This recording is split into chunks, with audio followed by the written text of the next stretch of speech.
बहनें ऐसी ही होती हैं। बहन की शादी को 12 साल हो चुके थे। उसका ससुराल पड़ोस के गांव में था, लेकिन मैं अब तक कभी उसके घर नहीं गया था। वह कभी कभार सबसे मिलने घर आती थी। एक दिन मेरी पत्नी ने मुझसे कहा कि तुम्हारी बहन जब भी आती है तो उसके बच्चे पूरे घर का सामान फैला देते हैं। खर्चा तो 2 गुना बढ़ जाता है।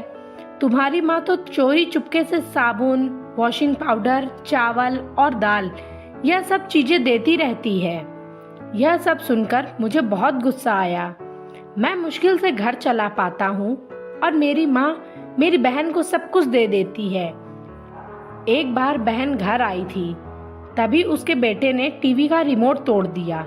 मुझे गुस्सा आ गया और मैंने अपनी माँ से कहा कि दीदी को ऐसे बार बार घर नहीं आना चाहिए, बस दिवाली पर ही आया करे, और जो तुम झोला भर के सामान देती हो वह भी बंद करो।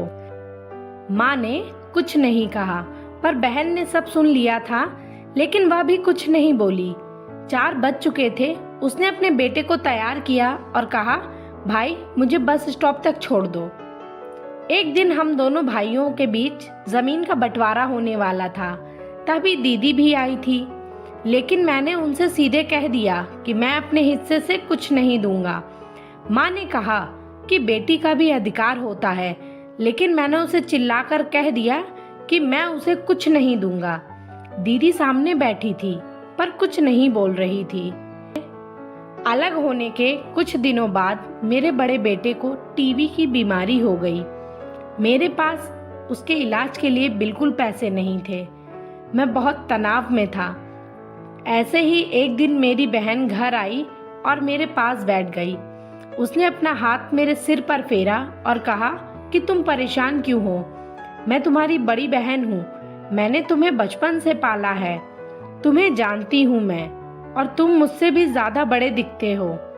उसने अपने हाथों की सोने की चूड़ियां निकाली और मेरे हाथों में दे दी। उसने कहा, तुम पागल हो, तुम ऐसे ही टेंशन ले रहे हो। ये चूड़ियां लो और अपने बच्चे का इलाज कराओ। वह धीरे से बोली, चूड़ी के बारे में किसी को मत बताना, तुम्हें मेरी कसम है। उसने फिर से अपना हाथ मेरे सिर पर फेर दिया। उसने मुझे 1000 रुपए दिए।